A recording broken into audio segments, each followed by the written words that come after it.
Part 1.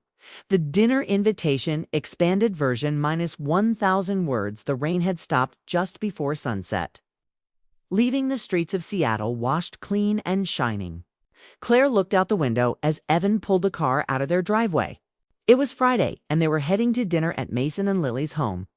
It wasn't the kind of night Claire had been looking forward to lately. She and Evan rarely looked forward too much together. They were married for 7 years now, and though there was no fighting, there was no spark either. Everything between them had turned polite and predictable, like a conversation they'd had too many times before. Evan drove in silence, his hands steady on the wheel. He was a quiet man, reliable and kind, but lately distant.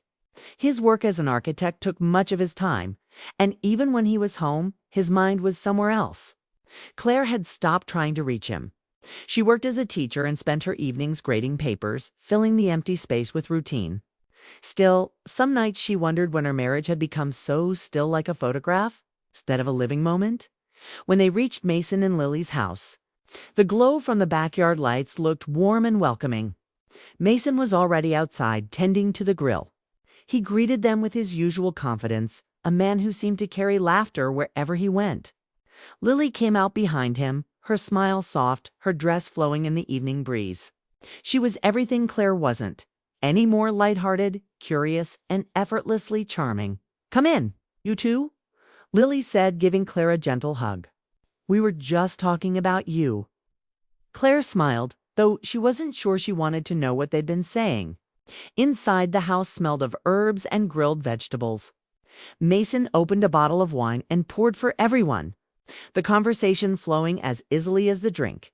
They started talking about memories from college, how Mason and Evan had once shared an apartment that was barely livable. Claire laughed, though she'd heard the stories before. It felt good to hear Evan laugh again. The sound of it was rare these days. Dinner was served outside under a string of lights that made everything look softer. Lily had a way of creating beauty in the simplest things: fresh flowers in a mason jar, linen napkins folded perfectly, quiet music floating through the air. She was the kind of woman who noticed small things. And maybe that's why people noticed her in return as they ate. Mason leaned back in his chair and said, "You know, I've always thought you two had the calmest marriage I've ever seen. You never seem to argue, never seem unsettled." Claire smiled politely. "Maybe we're just good at pretending." Lily tilted her head. Pretending or protecting? Claire's eyes met hers for a second. There was something in Lily's gaze, understanding, maybe curiosity. It wasn't judgmental, just aware. Claire felt exposed for a moment, as if Lily could see through her calm smile and into the quiet ache beneath it. Evan tried to lighten the moment. "I think Claire means we've just learned to let things go. That's what marriage is, right?" "Sometimes," Mason said, refilling his glass. "And sometimes it's about not letting go, about fighting for what you want to feel again." The words hung in the air. The wind shifted, brushing Claire's hair against her face. She wondered if Mason was speaking from experience or just observation. Lily reached for his hand, then a small but tender gesture that made Claire look away. She couldn't remember the last time she and Evan had done something as simple as that: touch without reason, speak without thinking first. When dessert came, the mood turned easier again. They laughed about old friends, shared travel stories, and made plans to meet again soon. Yet underneath the laughter, something quiet was stirring. Claire noticed the way Mason looked at Lily with admiration, not because she was beautiful, but because he still saw her. It wasn't just love, it was attention. It's the kind that makes someone feel alive. Later that night, while they were saying goodbye, Lily hugged Claire tightly. "It's really good to see you," she said softly. "You two have something special, you know? Sometimes others can see it better than you can." Claire nodded, unsure how to respond. The drive home was quiet again, but this time it wasn't the same silence. It felt charged, thoughtful. Claire turned toward Evan, who kept his eyes on the road. The soft glow from the dashboard lit his face in fragments. "Do you think she's right?" Claire asked suddenly. "About what?" Evan replied, his tone gentle but cautious, "That maybe other people see us better than we do." Evan smiled faintly. eyes still on the road. Maybe we just stopped looking after a while. The words hit her deeper than she expected. She didn't respond, just watched the reflections of streetlights slide across the windshield. Her mind replayed the dinner, the laughter, the glances. The strange comfort of being seen when they reached home. Claire stood for a moment in the doorway before stepping inside. The house felt quiet and familiar, but something inside her had shifted. She couldn't name it yet, but she knew that dinner had awakened something that had been asleep for a long time. That night, as she lay in bed, Evan already half asleep beside her, Claire stared at the ceiling. Mason's voice echoed faintly in her memory. Sometimes it's about not letting go. She turned to look at Evan, his face peaceful, unaware. For the first time in months, she felt the faint stir of emotion, not anger, not sadness, just awareness. She wondered what Mason and Lily had seen in them that night. She wondered if, from the outside, their marriage looked whole or hollow. And most of all, she wondered what Lily had meant when she said it's nice to be reminded. How others see your love. As the clock ticked softly in the dark, Claire realized how long it had been since she'd really looked at her own life. Maybe that was the danger of comfort. It made you stop noticing.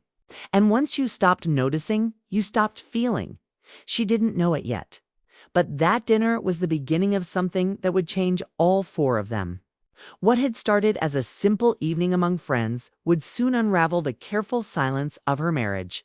For now, though, she closed her eyes and tried to sleep, unaware that the words spoken that night had already begun to weave their quiet consequence, one that none of them could escape.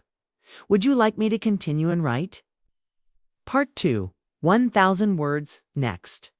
In the same emotional, clean, mature tone for YouTube.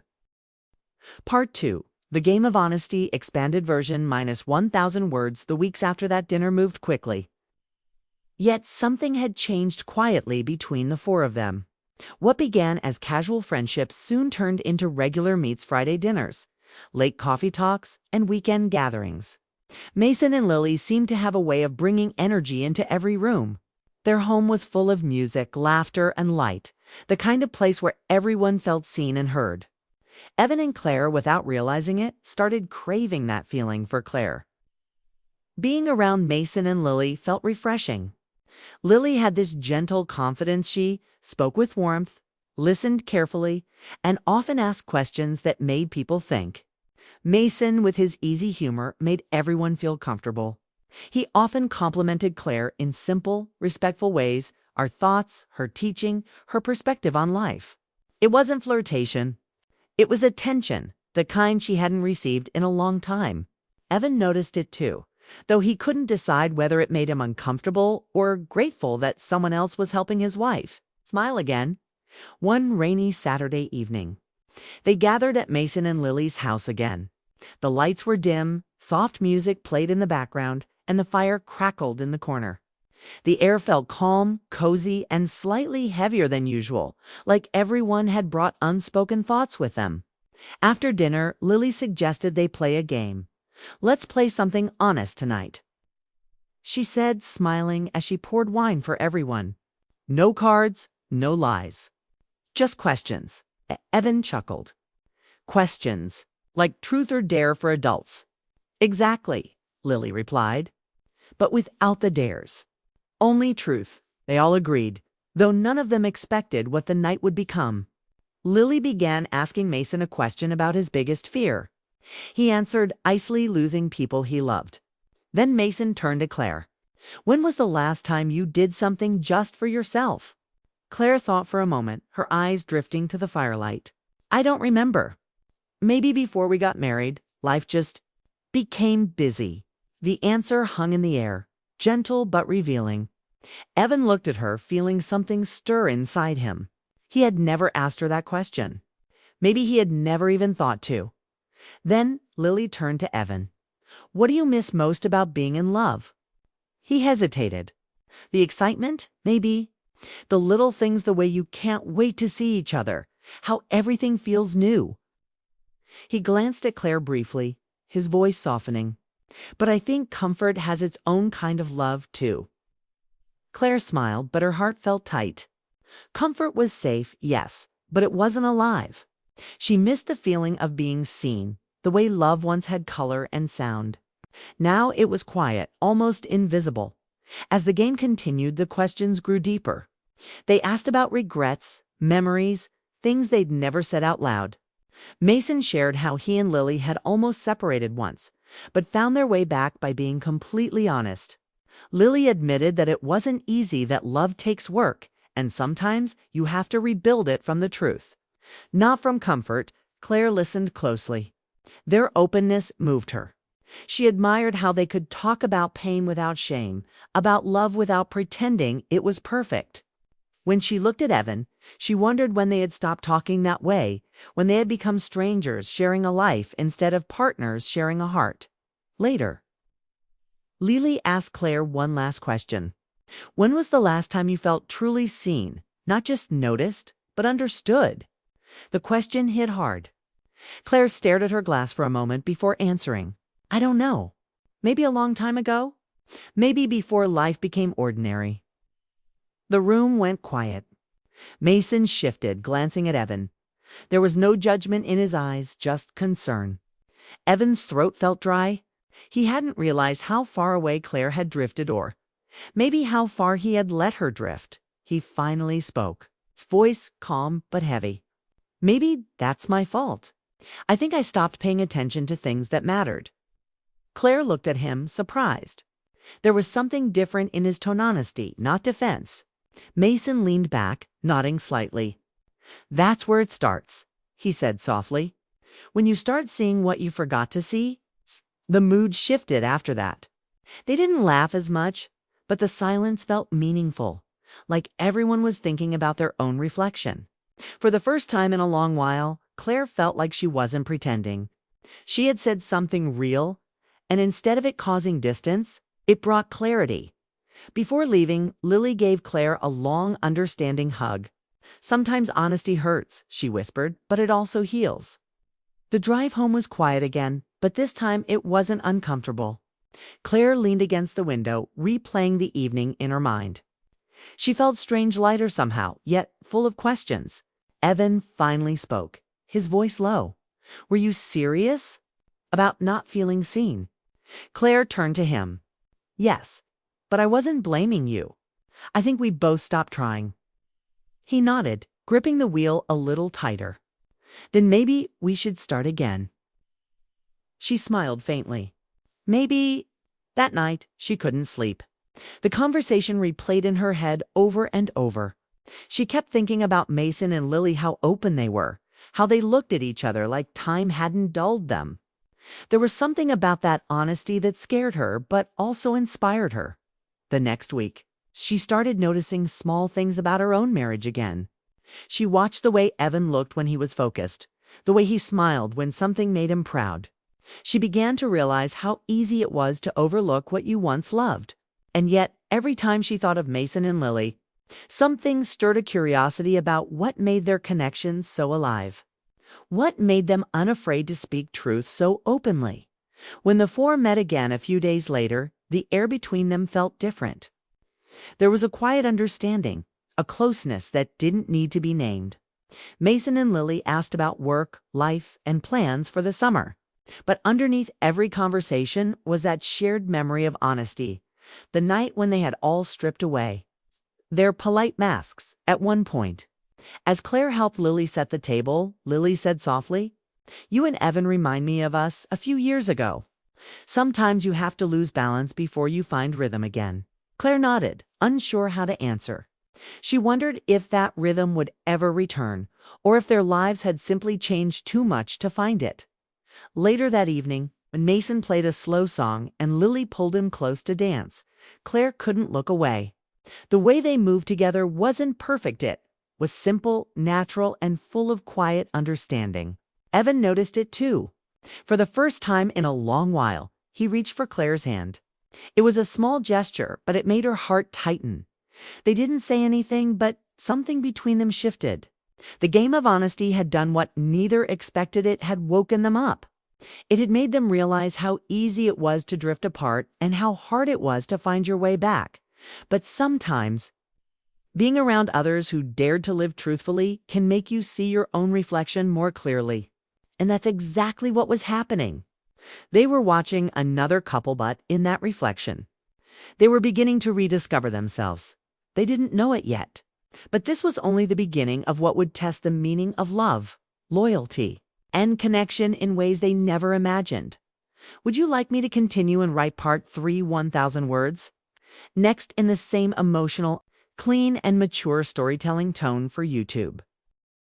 Part 3. The night they crossed the line, expanded version, minus 1,000 words. Autumn arrived quietly, painting the world outside in soft gold and fading red. It had been months since that night of honesty, and yet something invisible continued to grow between the four of them. Their friendship had deepened in unexpected ways. What started as dinners and laughter had turned into shared secrets, private talks, and moments of silence that spoke more than words ever could. Evan and Claire had begun to change. Their marriage, once steady but distant, had come alive again in small ways. Claire started leaving notes for him in the mornings, and he began waiting for her at the door after work. But while they were rebuilding, the presence of Mason and Lily lingered like a reflection they couldn't look away from. Being around them reminded Evan and Claire of what passion looked like, what attention felt like.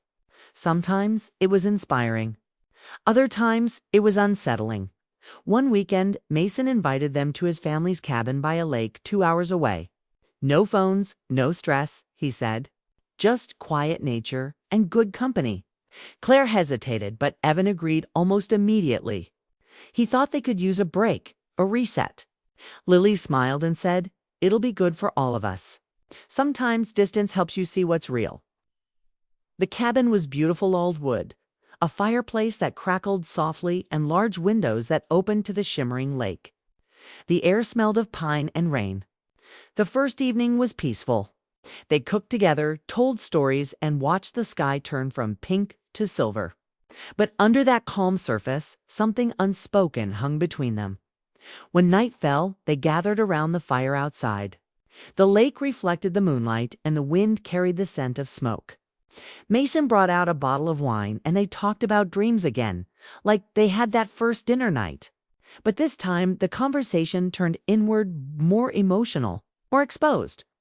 Lily asked, "Do you ever wonder what love would look like if you could start over, knowing what you know now?" Evan looked at her, then at Claire. "Maybe it would look more real," he said quietly. "Less perfect, but more alive." Mason nodded. Alive, that's the word. Most people don't lose love. They just stop keeping it alive. There was silence. The fire popped softly. Claire watched the flames, thinking about the past 7 years, how easily they had let silence replace closeness. How often she had mistaken comfort for happiness, and yet sitting there, surrounded by warmth and honesty. She felt something awaken. When the fire began to fade, Mason stood and said, "Let's sit by the lake. It's beautiful at night." They walked down together, the moon lighting the path. The water was still, almost glass-like. Mason and Lily sat close together on a blanket, their shoulders touching. Evan and Claire sat beside them, the air cool against their skin. For a long time, no one spoke. It was a moment of quiet connection for people caught between curiosity and emotion. There were no wrong thoughts, only feelings too human to ignore. Claire could feel Evan's hand next to hers. The warmth of it, the pulse of life they had almost forgotten. She turned to him, their eyes meeting in the pale moonlight. And something passed between them, a reminder of who they once were. Lily smiled gently. "You two look different," she said, "like you found something again."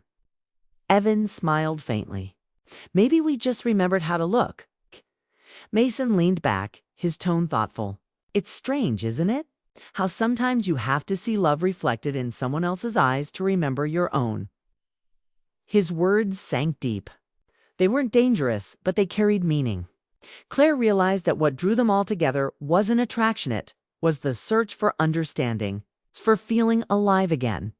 Each of them had found pieces of themselves mirrored in the others. After a while, Lily whispered, "You know what I love about moments like this?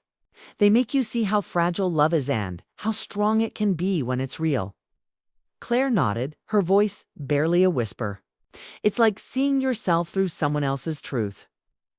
The night grew colder, and they went back inside. Lily made hot chocolate while Mason played soft music on his phone. The cabin filled with warmth again, but there was still that quiet tension, gentle, emotional, impossible to name.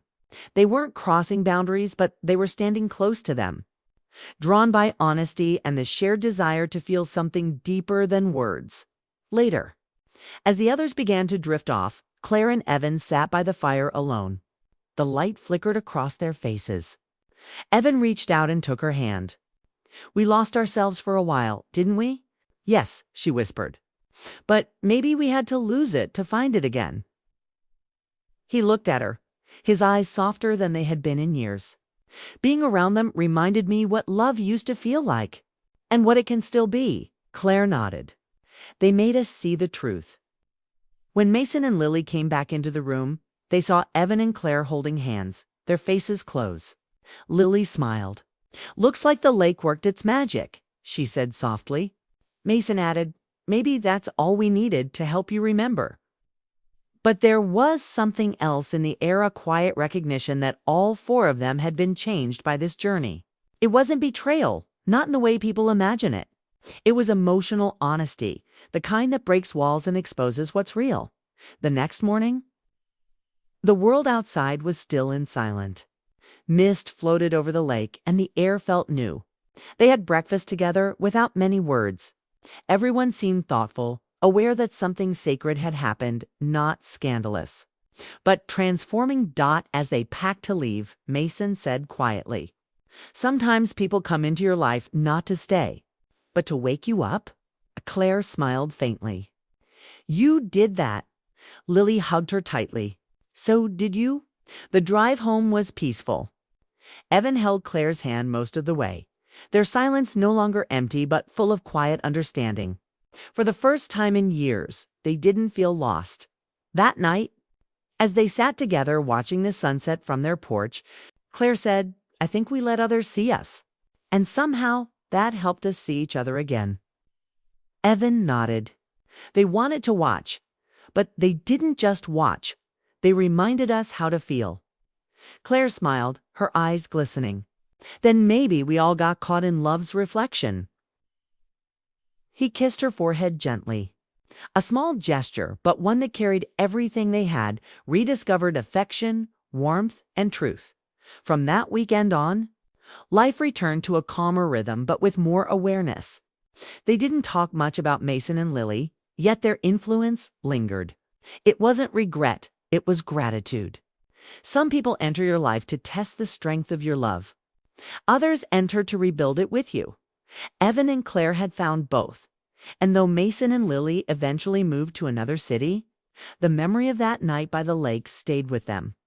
It was the night when honesty met emotion, when love was observed and rediscovered, and when hearts learned the fine line between watching and feeling. In the end, no one was guilty, no one was innocent.